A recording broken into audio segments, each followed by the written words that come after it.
Ce matin, j'aimerais parler avec vous sur ce thème que j'ai intitulé « Résous tes problèmes comme Jésus ». Résous tes problèmes comme Jésus. Donc, ce n'est pas une résolution de conflit. Donc, ne regardez pas déjà le voisin.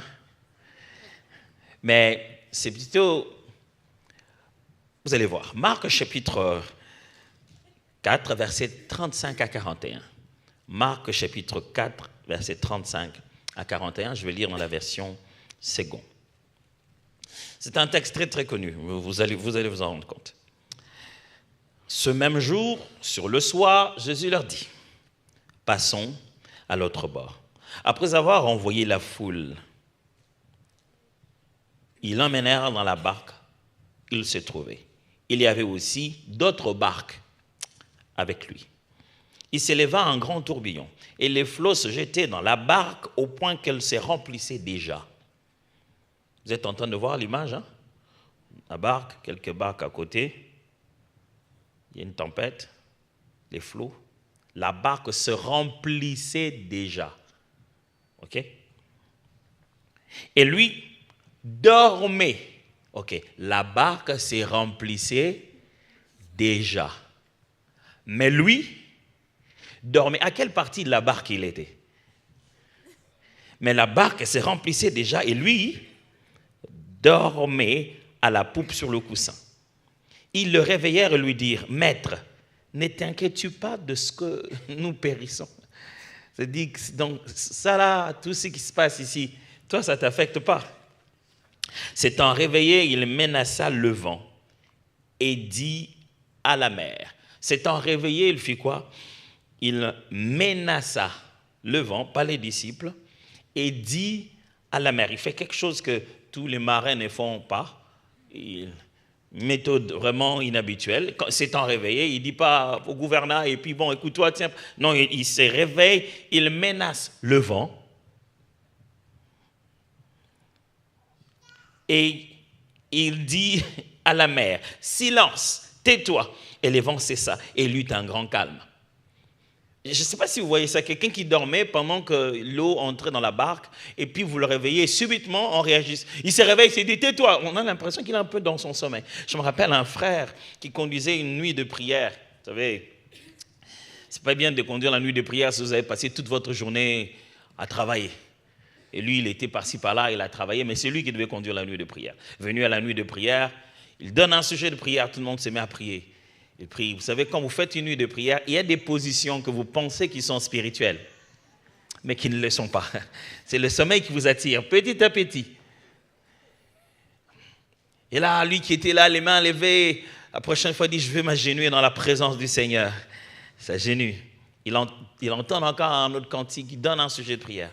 Alors, vous savez, nous, quand on conduit les nuits de prière, c'est le conducteur qui, de temps en temps, vous arrête de prier et vous donne un autre sujet de prière. Là, cette fois-ci, il est à genoux, face contre terre. Il donne encore un autre sujet de prière. Bien-aimé, on va faire ceci, on va prier, prions, alléluia, prions. Les gens commencent à prier. Et d'habitude, quand on prie ensemble, c'est lui qui nous a... On a quand même prié, il ne nous a pas dit pour combien de minutes. On prie. On commence à baisser les voix. C'est là qu'il sait que bon, c'est le moment de redémarrer et de dire quelque chose. Mais s'il ne dit rien, il y en a toujours un de courageux qui remonte sa voix et puis on reprend à prier. Oh, alléluia, alléluia. Et puis, on craint que peut-être il soit en train de dormir. Donc du coup, les gens qui prient à côté de lui, non loin de lui, ils font des gestes du genre « Oh, Père éternel !» Comme ça fait tellement de bruit à côté de lui, tu vois, il est en train de dormir, que ses jambes-là, ça cogne fort, comme ça le réveille. Et de temps en temps, les gens sont en train d'acclamer « Oh, Père, nous te bénissons !» Tout ça là, juste pour qu'il se réveille. Alors il sursaute, il donne encore un sujet de prière. Cette fois-là, il est vraiment parti. On a tout fait, on a battu les mains, on a tout fait. On a tout fait. Un peu comme pour Jésus, on vient le réveiller cette fois-ci. On se rend compte que non, il faut faire quelque chose pour ces gars. Finalement, il ne va pas sursauter par lui-même. Tu sais, quand toi tu dors, tu penses que le temps n'est pas passé. Tu ne sais pas combien de minutes, combien d'heures sont déjà passées. Eh bien, c'est là qu'on le touche pour le réveiller. Dès qu'il sursaute et dit « Alléluia !» Tout le monde dit « Amen !» Il dit « Préparons-nous à prendre la photo. » C'est là que tout le monde s'est dit. Il dormait vraiment. Parce que quand il se réveille un peu comme s'il était hors contexte. C'est un peu ça. Imaginez-vous que vous réveillez quelqu'un en plein milieu d'un sinistre comme ça, l'eau remplie, il se réveille, il se met à parler au vent. C'est inhabituel. Vous savez, à force de lire la Bible, on connaît déjà le film. On ne sait pas se mettre avant. Oubliez tout ça, oubliez qu'il va parler au vent et tout va se taire. Vous le réveillez dans la barque, sa première réaction, c'est qu'il se réveille et dit, bon, maintenant toi le vent. Tu vous dis, calmez-le, il dormait encore. Et Jésus donc se lève et il dit, il menaça les vents et dit à la mer, silence, tais-toi. Et les vents cessa. Il eut un grand calme. C'est là qu'on s'est dit, oh, il n'était peut-être pas fou. Il eut un grand calme. Puis il leur dit, pourquoi avez-vous ainsi peur? Comment n'avez-vous point de foi? Ils furent saisis d'une grande frayeur. Attendez, ils avaient peur de mourir, maintenant ils ont peur de Jésus. Ils furent saisis d'une grande frayeur et ils se dirent les uns les autres, quel est donc celui-ci à qui obéissent même le vent et la mer? Vous savez, quand quelqu'un a résolu ce qui vous fait peur, vous avez plus peur de lui maintenant. Quelquefois, Dieu, pour attirer notre attention, il laisse quelque chose d'autre nous intimider. Et la simplicité avec laquelle il va résoudre ça, ça ramène toute la crainte à sa personne. Alors, dans la Bible, lorsque vous voyez tempête, vague, très souvent c'est une image des problèmes, des calamités, des problèmes périlleux, des problèmes ravageurs. Dans la Bible, c'est aussi associé un peu à l'expression de la colère de Dieu. Des fois, quand Dieu est fâché, il envoie une tempête. Ou simplement, quand Dieu abandonne le peuple, il le punit, il laisse les problèmes venir comme une tempête. Par exemple, dans Job, chapitre 9, versets 16 à 18. Job 9, 16 à 18. Et quand il m'exaucerait, si je l'invoque, je ne croirais pas qu'il lui écoutait ma voix. Lui qui m'assaillit comme par une tempête, qui multiplie sans raison mes blessures, qui ne me laisse pas respirer, qui me rassasie d'amertume.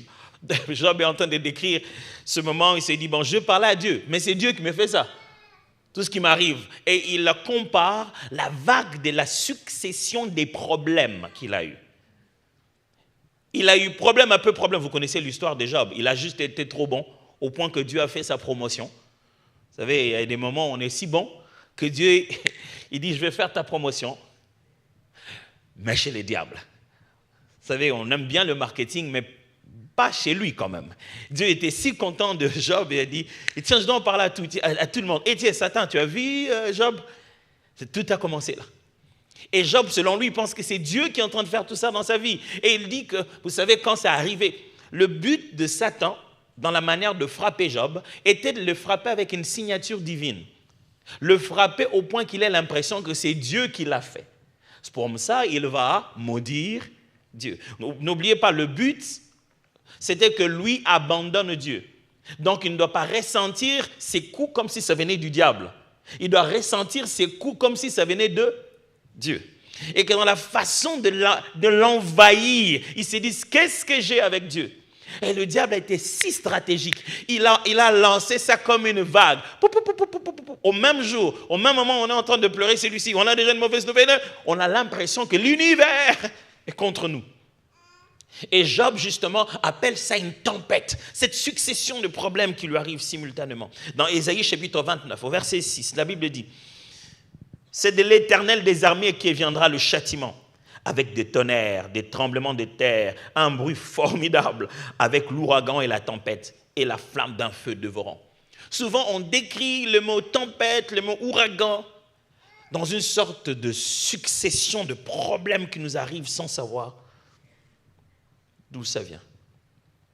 Résoudre des problèmes comme Jésus. N'oublions pas. Quand on regarde ce fait, ce qui arrive ici, n'oubliez pas, Jésus ne vivait pas seulement pour, il ne vivait pas juste pour vivre. Jésus vivait le film que nous racontons aujourd'hui. Jésus était en train d'accomplir des choses. Jésus vivait un script. Quand il devait vivre une partie, il disait, il annonçait, script Ésaïe, partie 60. Voilà ce que je vais faire comme acte aujourd'hui. L'Esprit du Seigneur est sur moi et il m'a oint. C'était ça la vie de Jésus. Jésus ne posait pas des gestes n'importe comment. Et ce n'est pas en vain que lorsqu'on est en train de parler des évangiles, on choisit bien précis les éléments que Jésus a fait. On ne va pas nous dire Jésus est parti, il a mangé. Non, on ne veut pas nous parler de tout ça. On veut nous parler du Messie. Comment Jésus a rempli le programme qui était prévu pour lui. Et ça, c'était prévu pour lui. Parler contre les eaux et les calmer, ce n'était pas juste un miracle, c'était aussi un signe important. Vous le découvrez lorsque vous lisez Psaume. Le psaume 107. Souvenez-vous que les livres de psaumes ne contiennent pas que des poésies, mais aussi des prophéties. Le psalmiste est l'un des plus grands prophètes messianiques lorsque Christ se met à parler. Et même le diable cite Satan à des moments importants. Il dit à Jésus, jette-toi là-bas parce qu'il est écrit. Il ne permettra pas que ton pied n'erre. Même Satan cite Jésus. Et il cite plutôt David contre Jésus pour manipuler Jésus. Le psalmiste tient tellement de prophéties bibliques. Et dans Psaume 107, versets 23 à 31, je vous le lis rapidement. D'autres s'étaient embarqués sur la mer, dans des bateaux, et ils vaquaient à leur occupation sur de profondes eaux. Ceux-là ont vu les œuvres de l'Éternel et des prodiges sur la haute mer. À sa parole, il fit lever un vent impétueux qui souleva les flots. Tantôt ils étaient portés jusqu'au ciel, tantôt ils retombaient dans les abîmes, ainsi mis à mal, ils défilaient. Pris des vertiges, ils titubaient comme ivres et tout leur savoir-faire s'était évanoui. On décrit ce qui se passe dans cette barque. Comme ce jour-là. Dans leur détresse, ils crièrent à l'Éternel et il les délivra de leur angoisse. Il calma la tempête et il fit taire les flots qui s'étaient soulevés contre eux. Ce calme fut pour eux cause de joie et Dieu les guida au port désiré. Qui loue donc l'Éternel pour son amour, pour ses merveilles en faveur des humains. Il est en train de raconter exactement ce qui se passe.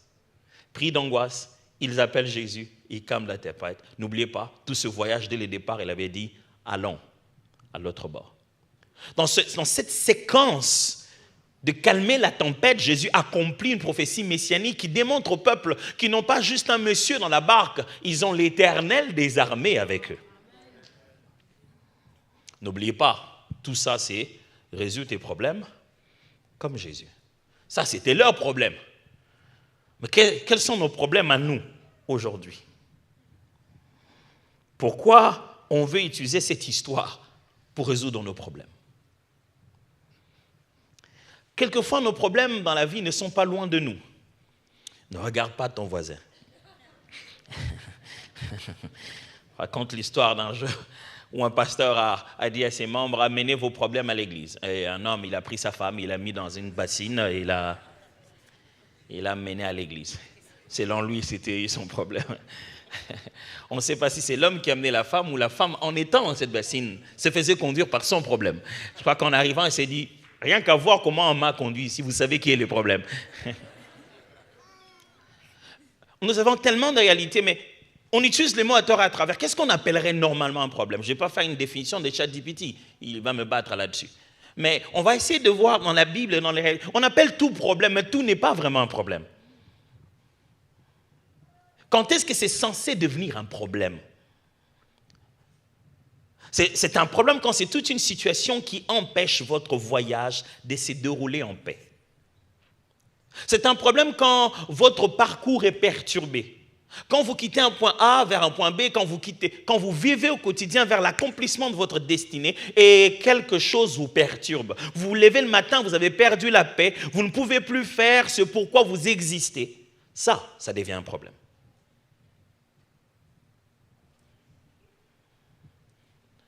N'est-ce pas que vous voyez des fois des gens en train de conduire, vous avez envie de leur montrer quelque chose dans leur véhicule qui pend, n'est-ce pas? Vous leur faites signe. Et puis vous dites, C'est pas grave, c'est du genre, je connais le truc. Je sais qu'il y a un truc qui pend un peu dans ma voiture, mais ça ne fera rien. Tant que ça ne perturbe pas la paix, tant que ça n'empêche pas le voyage, ce n'est pas encore un vrai problème. Ça s'appelle un problème, deuxièmement, parce que c'est toute circonstance qui trouble notre quiétude et qui ne change pas malgré nos efforts. Ça devient un problème parce qu'on sait qu'il y a de temps en temps des vagues. Mais là, on a fait ce qu'on devrait faire. On a bougé, on a tenu, il y avait de l'eau, mais on a mis nos efforts, mais la solution escomptée n'arrive pas toujours. On a vu les psys, on en a parlé, on a répété là-dessus, on a fourni beaucoup d'efforts, mais ça ne change pas. Alors là, ça devient un problème. C'est un problème parce que c'est toute réalité qui cause en nous la peur, parce que nous semble périlleuse. C'est-à-dire, ça devient un problème parce que ça commence à nous faire peur jusqu'à la mort. On commence à appréhender qu'il y ait extinction. On commence à appréhender qu'il est possible qu'il n'y ait plus de vie. On commence à appréhender qu'il est possible que ça ne marche plus. On commence à appréhender qu'il est possible que ça s'écroule. On commence à avoir une vision d'une mauvaise fin. Quand cette réalité nous donne ce type de vision, ça devient un problème. Une fois, j'ai commis l'erreur d'accompagner ma femme faire les boutiques. Béni soient tous ceux qui mettent des chaises dans leurs boutiques, car tous les hommes leur seront reconnaissants. Je n'ai jamais su comment elles font ça. Mais elle n'est pas fatiguée. Moi, quand on a tourné ici, et je reviens à un endroit où je suis déjà passé, je suis déjà perdu. Mais elle fait ça, papa. Je dis, chérie, on était ici. Non, mais ouais, on était passé d'abord pour voir. Ah! Et maintenant, on passe pour quoi? Pour comparer. J'ai dit, écoute, moi, je vais t'attendre ici et tu vas comparer. Mais c'est une très belle expérience de faire ça avec les femmes. À la fin de la journée, on les respecte beaucoup. Mais ce jour-là, nous sommes allés avec nos enfants. Donc, moi, je suis dans le département jeux et amusement, donc je vais avec les enfants pour qu'on aille jouer et sauter à la trampoline. Elle est dans le département achats et scolarisation, donc elle va faire les achats avec les enfants. Ce jour-là, nos deux départements se sont rencontrés. Et on devait faire les achats avec les enfants. Je vous assure. J'avais peur. Je crois que si on m'avait pris l'attention là, je crois que je ne sais pas à combien j'allais être. J'étais tout le temps du genre, où est Roland? Il dit, ça va, ils sont là quelque part. Je dis, mais toi, ça te fait rien que les enfants se voient. Ils sont là, ils sont allés nulle part. Mais il dit, mais où est passé l'autre? Je dis, donc vous vivez comme ça vos achats? Il dit, ils sont quelque part dans l'autre rayon. Elle va juste crier comme ça, Roland, oui mamie, viens. Je dis, oh, non, moi je n'ai pas ce super pouvoir. Donc tu les gères comme ça par Wi-Fi? Moi j'ai besoin de les voir comme ça chacun. Donc lorsque l'un d'entre eux n'était pas là, j'ai paniqué. Je disais, mais tu vois les films, comment ça se fait? Peut-être qu'on l'a enlevé, il y a des choses qui peuvent se passer. Tu regardes la porte, il n'y a pas quelqu'un qui est sorti avec un enfant. Lorsqu'une situation commence à te donner des images d'une fin tragique, ça s'appelle un problème. Après, ça s'appelle problème quand c'est tout fait qui installe en nous le doute à cause des agitations qui s'y attachent. Ça s'agite tellement que tu commences à perdre confiance. Vous savez, à ce jour où on montre notre manque de confiance en disant à Dieu qu'on a confiance. On dit, Seigneur, je ne sais plus quoi croire. Fais ce que tu veux. J'ai seulement confiance en toi. Ça sonne beau, hein? Mais c'est faux. Il faut finalement se positionner. Tu dois croire en quelque chose. Mes amis, on parle de problèmes quand notre savoir-faire s'évanouit. On a fait ce qu'on a appris à l'école, on a fait ce qu'on nous a souvent dit, on a fait ce qu'on pense être bon, mais ça ne marche pas. Est-ce que vous avez une situation comme ça? Vous avez parlé, insisté, expliqué, envoyé des liens, des vidéos, fait une réunion sur Zoom, physique, présentiel, fait une référence, envoyé un cadeau, un coupon. Vous avez tout fait. Mais vous avez l'impression que ça reste là. Et plus le jour passe, plus vous vous dites, et si quelque chose de mal arrivait? Plus ça passe, plus vous vous dites, je perds le contrôle ici. Et ce n'est pas bon signe de perdre le contrôle. On ne sait plus quoi faire. Toutes les tentatives sont vouées à l'échec. On souffre de sentir que le sort de sa vie n'est plus entre nos propres mains. Et de se rendre compte qu'à cette étape-là, je ne sais plus quoi faire. Vous savez comment ça fait paniquer? De se rendre compte que j'ai tout fait. Si quelque chose doit se passer là, à la prochaine étape, ça ne sera pas moi. Je ne sais pas qui va faire ça. C'est là que ça devient un problème. C'est-à-dire, j'ai besoin de ces résultats et je suis conscient que je ne peux pas le produire. Ma vie n'est plus entre mes mains. Vous savez, c'est rester impuissant dans la salle d'attente pendant que les médecins sont en train de faire cette opération. C'est devenu un problème. Tout le monde dans la famille, on a fait tout ce qu'on pouvait faire. Mais là, il est maintenant là, en train de se faire opérer. Et les médecins, eux aussi, pour l'instant, ce n'est pas un problème.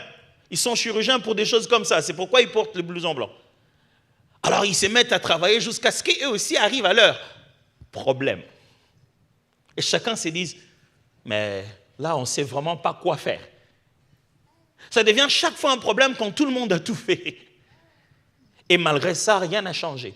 Et le sort final, on ne le contrôle plus. On laisse ça quelque part. Certains laissent à la chance. Vous savez, nous sommes terribles.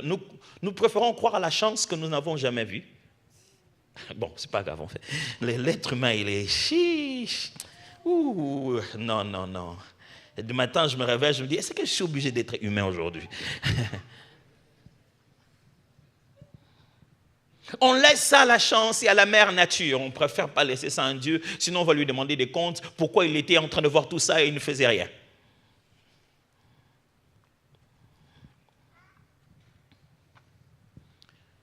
Je ne sais pas pour vous si vous avez des problèmes. Moi j'en ai. En grandissant, je pensais que si tu résous des problèmes des gens, ils vont te laisser en paix. Non. Ils vont t'en amener d'autres. Je pensais chaque fois, si je faisais très bien mes devoirs et je remettais très tôt, j'aurais le temps pour jouer. Non. On me donnait d'autres devoirs en disant, ah, tu l'as fait rapidement comme ça, tiens, prends-en encore d'autres.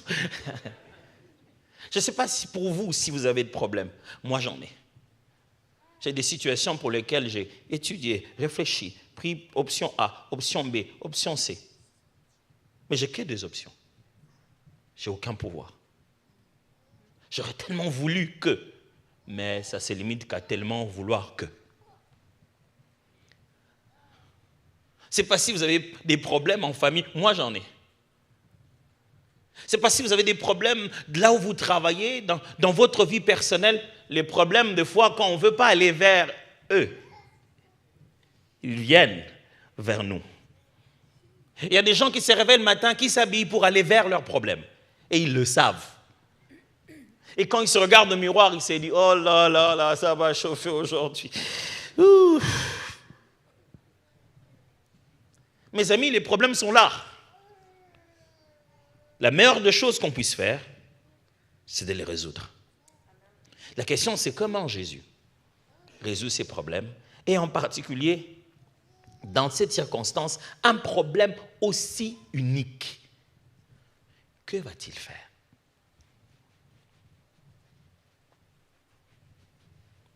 Il s'essuya, puis il dit. Ah, vous n'avez pas vu ça dans les textes. Hein? On regarde ces textes, mes amis. Jésus dort. Il est clair qu'il n'a pas la même définition de ce qui nous fait paniquer, mes frères et sœurs. Jésus dort.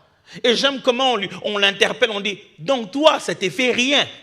On dirait qu'il n'est pas affecté par les mêmes choses. J'aimerais vous encourager, frères et sœurs, ne soyez pas affectés comme le monde. Ne soyez pas affectés comme tout le monde. Ne laissez pas n'importe quoi toucher jusqu'à votre cœur. Quelques larmes peuvent descendre, mais ne laissez rien vous envahir n'importe comment. Il y a des fois où, quand l'eau remplit, prenez votre coussin, allez dormir. Oh, vous voyez, hein? Je vous avais dit que ce n'était pas la résolution de conflits. C'était résoudre ces problèmes comme Jésus. Combien c'est fou! Tout le monde s'agite. Je me demande, est-ce qu'il dormait vraiment? Attends. J'imagine comment ça bouge. Est-ce qu'il dormait ou il attendait qu'on vienne les réveiller? Ou alors, ça n'a signifié pas la même chose.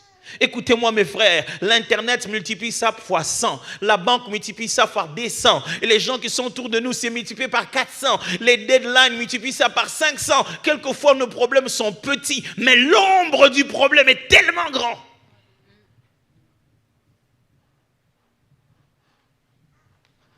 Gardez votre paix.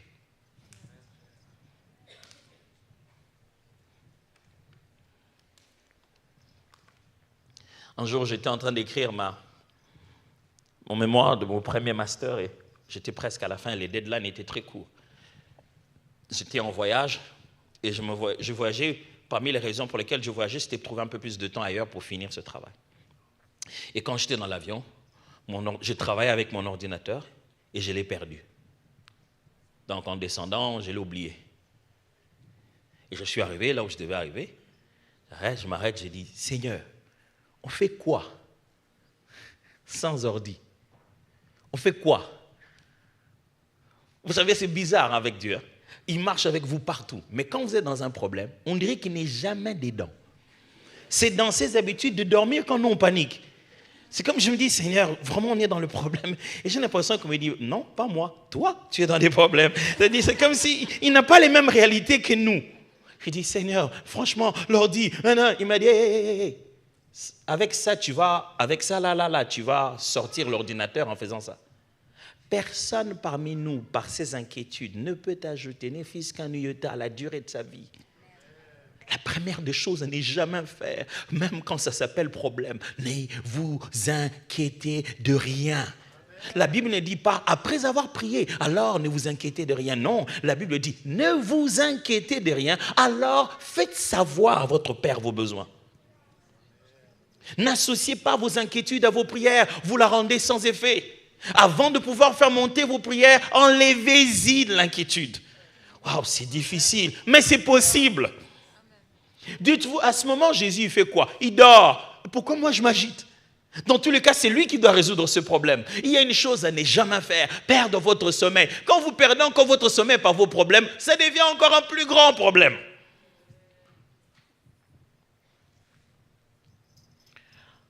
Aidez-moi à regarder le voisin, dites-lui, est-ce que tu dors?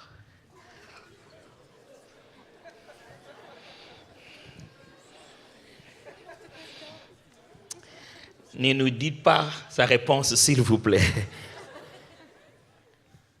Voilà ce que Jésus fait. 2 seules choses et je finis. Et on va prier et on va vivre les restes de l'été qui nous reste encore. Parce qu'il y a des matins, on se réveille, je me dis non, pas le froid déjà. Non, pas aujourd'hui, non. Jésus fait plusieurs choses, je n'en retiens que 2 ici aujourd'hui. Premièrement, parler au vent et à la mer. Ça, c'est ce que nous ne faisons pas dans nos problèmes. Quand nous avons des problèmes, nous parlons à tout le monde, sauf au vent et à la mer.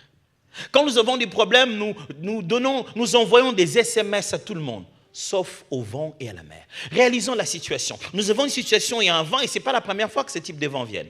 Jusqu'à aujourd'hui, ça existe. À cause de la position de ce lac, au milieu de montagnes, il y a quelquefois ces types de vents qui viennent.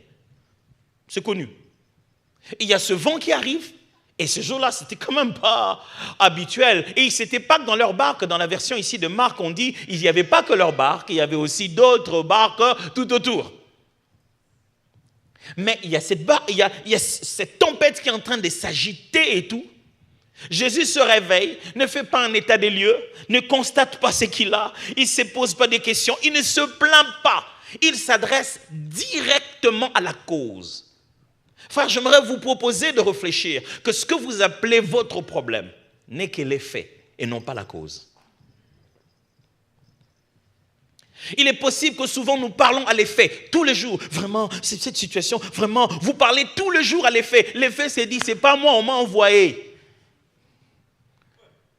Il faut parler au chef. Mais on est tout le temps en train de parler à ce qui nous fait mal et non pas celui qui l'a envoyé. Regardez, chaque fois qu'on parle d'un problème, sachez-les qu'il y a 3 choses, fondamentalement. Premièrement, il y a ce qu'on appelle les constantes ou la constante.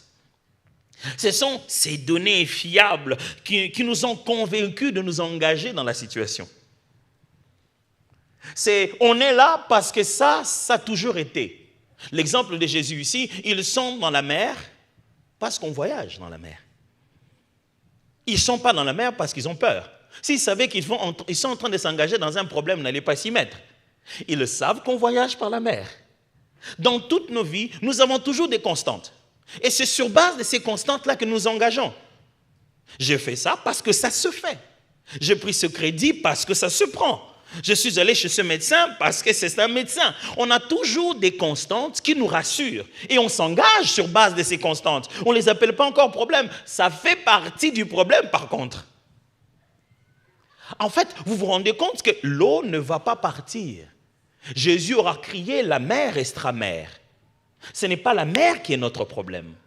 C'est un vent qui souffle sur la mer.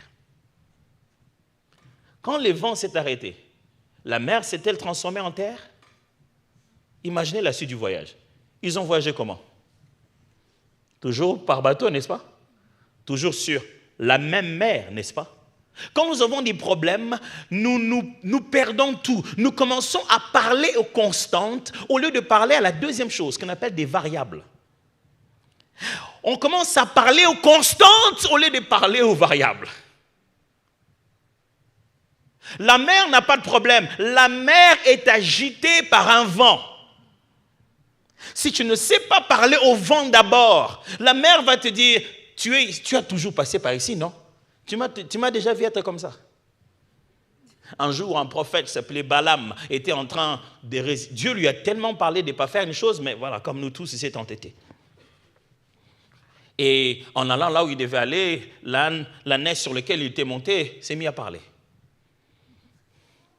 Donc vous imaginez, vous savez, si c'était dans votre voiture, vous allez vous dire que la technologie est très avancée. Vous êtes sur votre vélo et le vélo vous parle. Et il arrête de bouger. Je suis sûr que vous allez regarder quelle technologie on utilise ici. Il n'y avait pas de Wi-Fi, mais là, il s'est énervé contre l'ânesse. Et l'ânesse, il dit, est-ce que j'étais déjà fait ça avant? Le gars, il était si fâché qu'il n'a pas trouvé ça bizarre de parler à l'animal. Il a dit, j'aurais eu une épée, j'allais te massacrer. Est-ce que j'étais déjà fait ça avant? Non. Mais, voyez comment on fait? On se fâche contre les constantes. On ne se pose pas la question de la variable. Ça a toujours été lui, mon mari. Qu'est-ce qui a changé? Pourquoi nous avons ce problème? Le mari ne changera pas, c'est le même mari. Parle au vent qui est derrière. Derrière chaque problème, il y a un esprit qui souffle pour sa constante. Si la flamme reste toujours comme ça, c'est qu'il y a un orfèvre qui est en train de pousser pour qu'il y ait cette flamme. Si ce conflit continue à exister, quelqu'un dans le noir est en train de souffler l'existence de ce problème. Quelqu'un veut que vous soyez comme ça. Ce n'est pas un homme physique. Quelque chose, quelqu'un, un esprit, quelque chose, une autre raison, quelqu'un loin, à distance, alimente la flamme dans laquelle tu es. Et si toi tu te plains du feu, au lieu d'aller éteindre là-bas, il fait chaud ici. Il ne fait pas juste chaud, on a certainement réglé ça quelque part, va éteindre. Il fait froid ici. Il ne fait pas juste froid, quelque chose contrôle la température. C'est vrai que j'ai des fois envie d'appuyer sur le bouton de l'hiver, mais...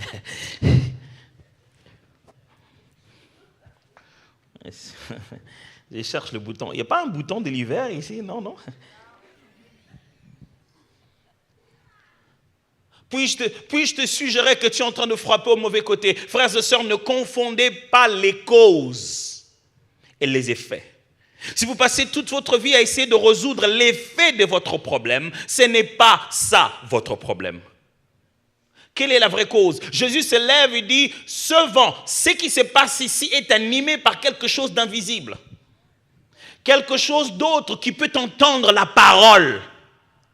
Ce n'est pas notre manipulation de gouvernail, ce n'est pas notre capacité à gérer notre bateau. Il faudrait sortir de notre bouche une phrase d'une grande folie qui parle à ceux qui entendent et qu'on ne peut pas voir. Et lorsque je leur ai parlé à lui, tout cela va s'arrêter.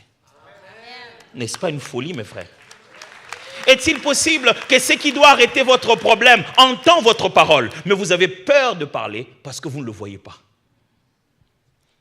Mais il faut que je le voie avant que je le parle. Non, Jésus se lève. Je me demande dans quelle direction il a regardé. Il s'est juste levé et dit, hey, tais-toi. Littéralement, le terme qui est là en grec, il a parlé comme quand on donne un ordre à un chien qui veut faire des grimaces. Au français d'aujourd'hui, il n'a pas dit, tais-toi, silence. Il a dit, la ferme. Vous voyez ça? Dans son mot, il y a un degré d'autorité du propriétaire. Il ne menace pas comme un adversaire, il parle comme le propriétaire. Il dit, hé toi, ferme-la. Les disciples, ils parlent comme ça au vent. Ils se connaissent. Écoutez-moi, mes frères et sœurs, ce que vous ne pouvez pas contrôler, vous pouvez le contrôler spirituellement. Ce que vous ne pouvez pas contrôler avec les rameurs, vous pouvez le contrôler avec la parole. Ce que vous ne pouvez pas influencer en essayant de sortir de l'eau de votre barque, la parole de votre bouche peut le changer. Quelqu'un a parlé quelque part, une conversation a eu lieu et c'est ce qui fait votre problème. Il faut d'autres paroles, d'autres déclarations au milieu de l'invisible pour fixer d'abord le vent qui souffle derrière cette mer. L'eau ne s'agite pas comme ça, quelque chose l'a agité. Pasteur, franchement, je suis choqué. Mon mari n'a jamais été comme ça. Oui. Alors il ne va pas t'écouter. Je lui ai beau parler, mais il ne me comprend pas. Bien sûr qu'il ne va pas t'écouter. Il n'est pas la cause. Il est en plein milieu des effets. Mais la cause, c'est à qui je dois parler. Tu dois parler à quelqu'un que tu ne vas pas voir. Est-ce que tu as la foi qu'il entend? Tu vas sembler fou, déraisonné. On va dire, mais toi tu as un problème, tout ce que tu as à faire, c'est que tu te réveilles tard la nuit pour te mettre à parler comme ça. Non, mais franchement, ça, ce n'est pas comme ça qu'on résout les conflits. Les conflits, je l'ai déjà résolu, mais ça ne donne rien. Avez-vous déjà eu l'impression, plus vous parlez à quelqu'un, plus ça se complique?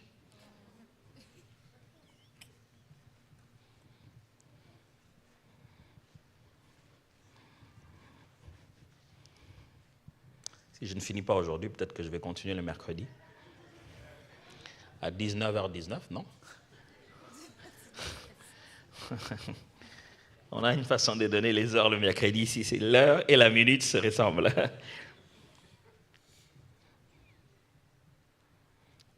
Les variables, mes amis, on en a souvent. Les deux plus grandes variables de la Bible, ça s'appelle temps et circonstance. Quand ces deux choses changent, tout notre problème prend une autre couleur. Les mêmes problèmes, la même réalité, quand ce n'est plus dans le même temps. Ecclésiaste chapitre 9, verset 11 le dit. Ecclésiaste 9, 11 dit. J'ai encore vu sous le soleil que la course n'est point aux agiles. Vous voyez ça?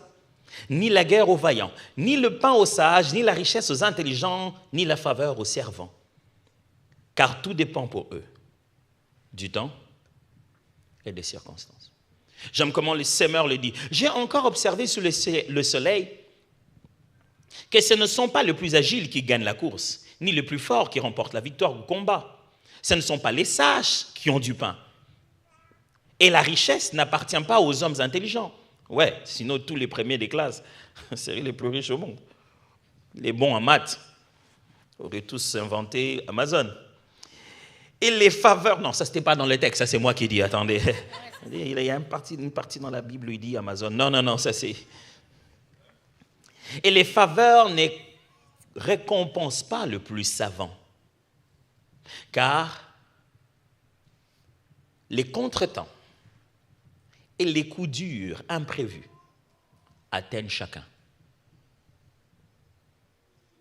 Il y a ces variables-là qu'on appelle temps et circonstances, qu'on ne maîtrise pas. Pourquoi à cette heure? Pourquoi en ce moment? Quand cette chose commence à agir et ça n'agit pas en notre faveur, ça s'appelle de plus en plus un problème. Mais quand Jésus parle au vent, à la tempête, ce n'est pas seulement constante, ce n'est pas seulement des variables. Généralement, il y a ces trois choses, je vous ai dit, il y a constante, variable et il y a formule. D'habitude, quand on résout un problème, on passe toujours par une combinaison des expériences précédentes sur la manière de manipuler les données disponibles. On s'est dit, il y a ça, avant j'avais fait ça, et ça donnait ça comme résultat. Ça commence à devenir un problème lorsqu'en réalité, au milieu de nous, on a combiné les mêmes éléments qu'on combine d'habitude, mais ça n'a pas donné le résultat qu'on voulait. On est même allé voir les experts dans le domaine. Ils vous écoutent. Ils disent, normalement, votre problème, c'est...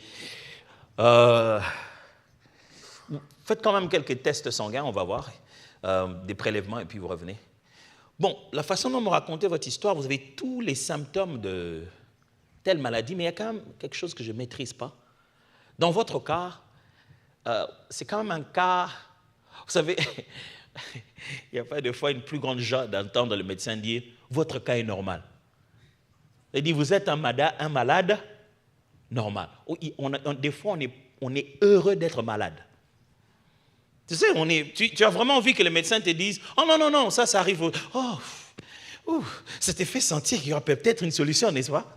Mais quand il te dit que tu es un cas, quand le médecin ne sait pas encore ce qui se passe, ça t'énerve, ça te met sous tension.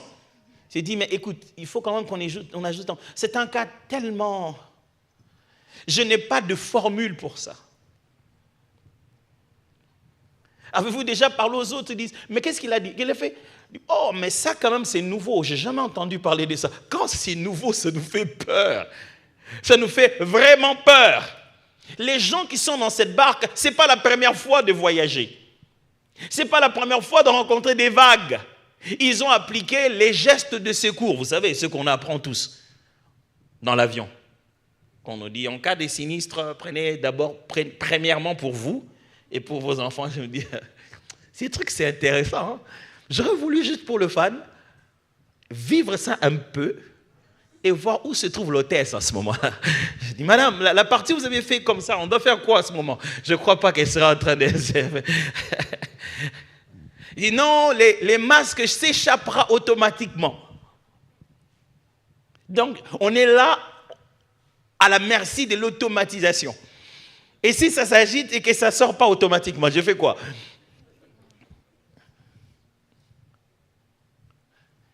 Il y a des fois, mes frères et sœurs, on connaît la formule. On l'a même appliquée. Un ami nous a dit. À l'Internet, on avait montré. Un conseiller me l'a donné. Mais cette formule-là n'a pas marché. Vous avez promis de parler de 2 grands problèmes, mais mon problème, c'est que je n'avais pas beaucoup de temps. Donc, je vais parler en l'invisible, là où se gère le temps.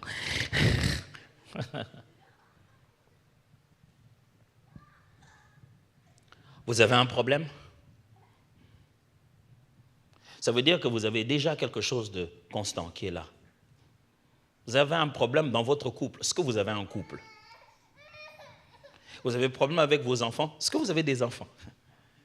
Derrière chaque problème, il y a d'abord une constante, un acquis qui existe.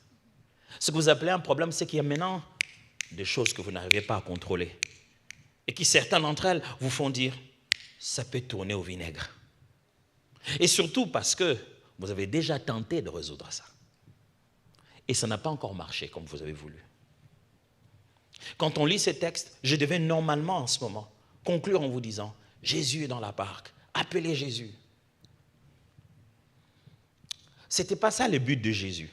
Le but de Jésus, ce n'était pas de démontrer aux disciples, appelez-moi quand vous avez des problèmes. Quand Jésus s'élève, il est fâché d'une chose. Pas parce qu'on ne l'a pas appelé, il est fâché parce qu'eux-mêmes ne l'ont pas résolu. Les démonstrations de Christ dans la Bible, ce n'est pas pour montrer son caractère unique, c'est pour montrer le modèle à nous tous. C'est pour nous dire, voilà comment vous aurez dû faire. Jésus ne parle pas à l'eau et fait taire le vent pour dire qu'il était le seul à le faire. Il s'énerve contre les disciples et leur dit, ça, ce sont les genres de choses que vous devez faire, vous. Jésus ne va pas venir parler à tes problèmes. Il dit, lève-toi, parle. Oh, ça serait plus beau, ça serait plus fantastique si je vous disais, bien-aimé, ce matin, Jésus est dans la barque, il va se lever dans nos problèmes, invoque le Seigneur, il va agir lui-même, alléluia. Ce serait bien, n'est-ce pas? Une fois de plus, on serait irresponsable si Jésus ne le fait pas, c'est que c'était sa faute. Jésus, lui, il s'élève et il s'énerve. Il dit, jusqu'à quand je vais vous supporter? Où est partie votre foi? Qu'est-ce qu'il y a? Pourquoi vous êtes comme ça? Vous aurez dû résoudre ça. Jésus ne priera pas à votre place. Jésus ne se réveillera pas la nuit pour le fixer à votre place. Vous savez, j'ai eu certains problèmes dans ma vie pour lesquels je savais qu'il ne suffit pas de faire mes petites prières religieuses. Je devais prier comme un fou.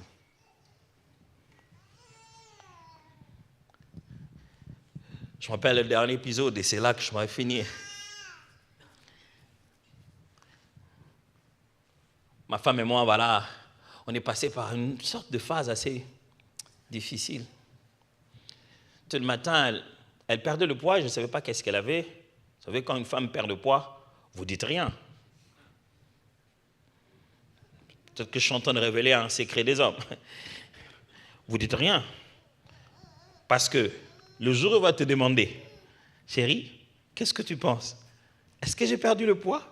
Qu'est-ce que tu penses de moi? Est-ce que je suis devenu un peu plus gros?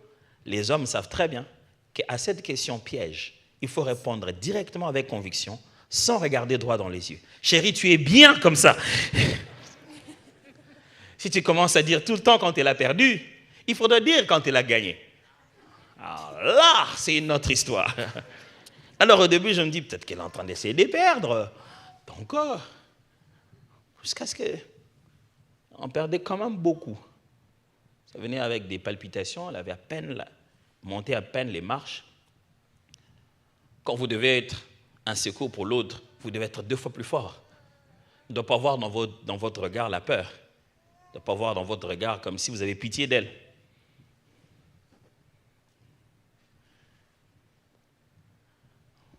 Donc, je ne priais même pas à la maison parce que des fois, dans les intentions de prière, on peut savoir que Jésus se prépare à aller à la croix, n'est-ce pas? Je n'osais même pas prier avec elle parce qu'il y avait certaines phrases que je ne pouvais pas dire à Dieu devant elle. Sinon, ça donnait l'impression que vraiment, je panique.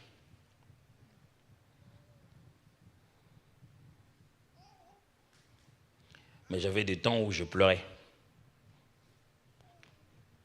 J'étais là, je pleurais. Je dis, Dieu, qu'est-ce qui nous arrive? Qu'est-ce qui se passe? Ça arrivait au même moment que ma fille aînée aussi était en train de... Tu as l'impression que les paramètres ici, Dieu, qu'est-ce qui se passe? J'ai commencé par essayer de sortir l'eau dans la barque, n'est-ce pas? On a amené le médecin, on est allé voir. Le médecin tâtonnait. Plus il tâtonne dans le résultat, plus cet effet bizarre. Le médecin dit, on va peut-être faire des examens un peu plus poussés parce que je soupçonne. Je n'ai pas besoin de soupçons ici, j'ai besoin de fixer le problème. Je me rappelle ce matin, je dis, aujourd'hui, vraiment, il faut qu'on aille à l'hôpital. Je préparais mon moral, je dis, je vais te déposer à l'hôpital si on doit te retenir. S'ils ne savent même pas pourquoi ils doivent te retenir, qu'ils te retiennent d'abord. Quelque chose ne va pas. Longue histoire courte. C'était tellement difficile après quand on a découvert ce qu'il y avait dans sa santé et tout. Je savais que j'étais là en train de prier. J'ai dit, Dieu, qu'est-ce que j'ai raté? Comment je vais gérer tout ça? Et là, je pense que le Seigneur m'a parlé, il m'a dit, adore-moi. Dieu, ça on peut faire ça après, s'il te plaît, on peut d'abord finir. Tu sais que je t'adorais, j'ai la vie pour ça. Il m'a dit non, je ne te demande pas juste de m'adorer. C'est ça la riposte dans ton combat. Je dis, Dieu, on me menace jusqu'à la maison. L'adversaire est dedans. Donc tu veux que l'ennemi est là, moi je te regarde toi. Si les temps que je ferme les yeux, il va déjà me... Vous savez, des fois on a l'impression que notre solution est si évidente jusqu'à ce qu'on ait essayé l'évidence et que ça n'a pas marché. Je vais proposer de croire ce matin que notre solution commence d'abord dans l'invisible, à la capacité de parler au vent qui fait agiter la mer. Oh, je n'essaie pas de tout spiritualiser. Tout est déjà créé par l'Esprit. Et rien de ce qui existe n'existait par soi-même sans que Dieu qui est Esprit le fasse exister. Ce jour-là, j'ai pris ma guitare, j'ai commencé. Je me souviens, je n'avais même pas pris ma guitare, j'ai commencé juste à chanter, à prier. Dieu me dit non, avec ta guitare. J'ai dit non, tu veux un concert, quoi. Je suis allé chercher ma guitare, j'ai commencé à chanter. J'ai chanté, je pleurais, je chantais, je pleurais. Les matins suivants, au moment où il fallait prendre les gants pour se battre contre l'ennemi, moi je prenais une guitare. Je chantais, je glorifiais son nom. L'autre matin, au moment où il fallait crier très fort la nuit, au nom de Jésus, je prenais encore ma guitare. Je chantais, j'adorais, je glorifiais. Au moment où il fallait sortir de l'eau de la barque, j'étais juste un fou qui parlait au vent. Encore et encore. Imaginez que ma belle famille vienne et dise, mais notre enfant est en train de se mourir, qu'est-ce que toi tu fais? Je chante. Les médecins disent, mais bon, maintenant que vous connaissez le problème, qu'est-ce que vous pensez faire? Je vais chanter. Frère, si ça n'est pas encore arrivé à la folie, ça n'est pas encore arrivé à la foi. Il n'y a rien d'aussi déstabilisant pour notre intellect que le fait de faire confiance à Dieu. Et c'est ce qui a intrigué Jésus. Il leur a dit, où est partie votre foi? Jésus, tu veux juste dire qu'on n'était pas suffisamment fous comme toi pour pouvoir parler au vent? Oui. Tu veux juste dire que nous, on voulait juste enlever l'eau et ne pas penser que derrière, on peut parler. Qui peut imaginer qu'on parle au vent?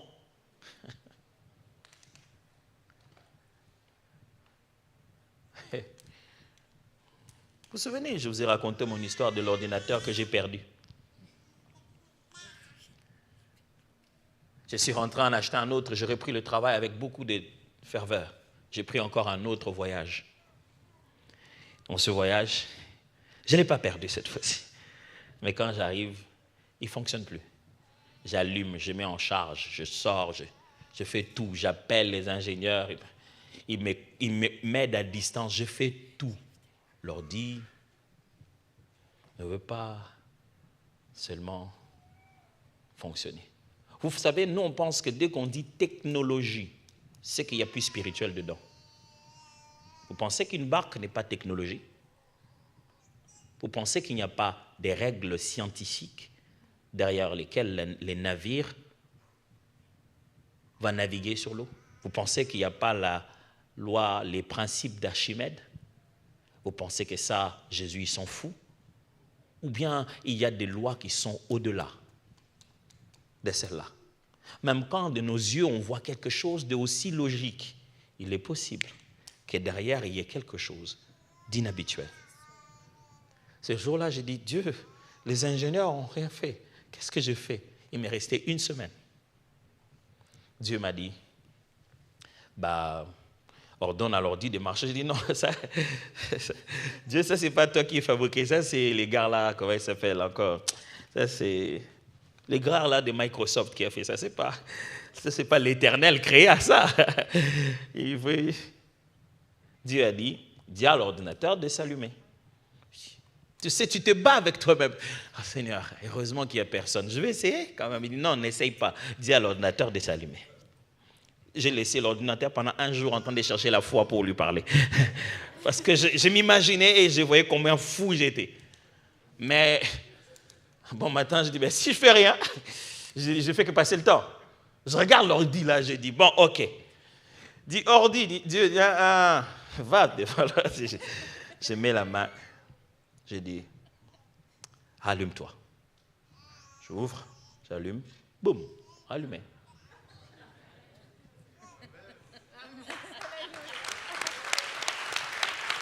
Voilà ce que je pense. Je pense que quelque part au fond de vous, vous dites, il y a peut-être une part technique que je n'ai pas réellement compris. Il y a certainement, peut-être que l'ordi avait juste besoin de se reposer. C'est de ça que je parle. Vous continuez à croire que la mer s'agite. La mer ne s'agite pas. C'est le vent qui agite la mer. vous continuez à croire que quand c'est matériel, c'est que derrière, il n'y a rien. Prions.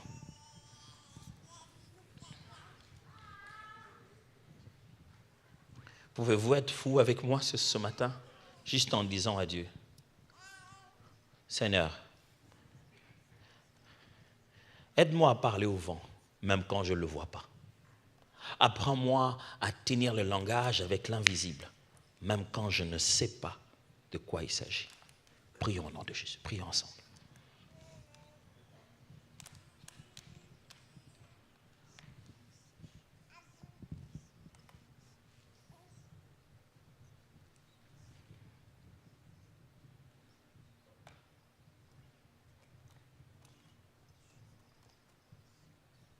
Seigneur, apprends-moi à parler à l'invisible. Apprends-moi à parler au vent pour arrêter la mer. Apprends-moi à repousser ce qui fait tout agiter.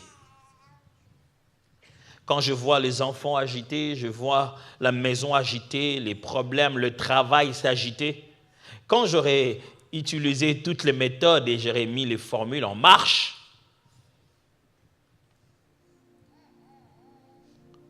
apprends-moi à me dire que peut-être ce n'est pas tout ce que je fais. Ce n'est pas tout ça. Le problème est ailleurs. La mer restera. La barque restera. Mais un vent est venu pour ce moment-là en particulier. Comme une variable qui a totalement tout fait perdre le contrôle. Je vais parler au vent. Ce matin, je parle à ce vent dans ta vie, ce vent de divorce, ce vent de maladie, au nom de Jésus-Christ de Nazareth. Tu n'as pas de place dans cette famille au nom de Jésus.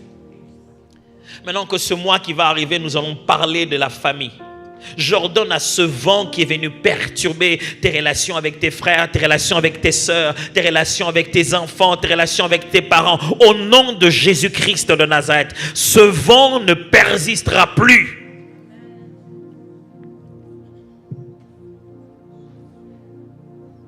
Je parle au vent qui est en train d'agiter tes enfants, que tu ne reconnais plus. Je parle à ce vent qu'ils ont attrapé je ne sais où, ou à l'internet, ou les vents des amis qu'ils ont maintenant. Oh, ils ont de nouveaux amis et tu ne les reconnais plus. J'ordonne que ce vent s'arrête au nom de Jésus de Nazareth.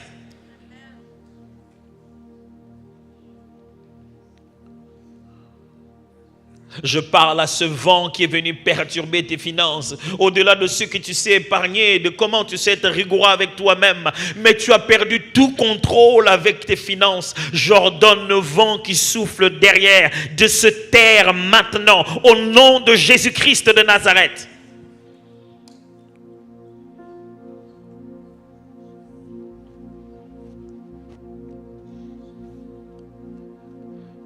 Je prie qu'en quittant ici ce matin, tu apprennes à regarder dans les causes et non dans les effets.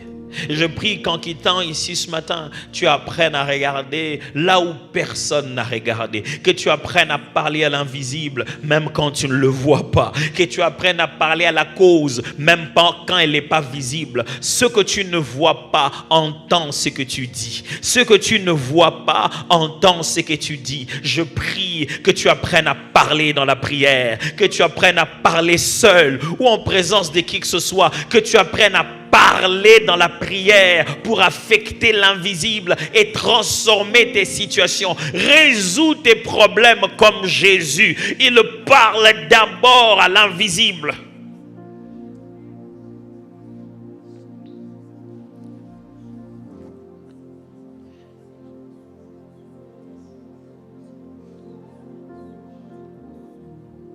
Il parle d'abord à l'invisible. Je lève mes mains vers le ciel, je te donne mon cœur.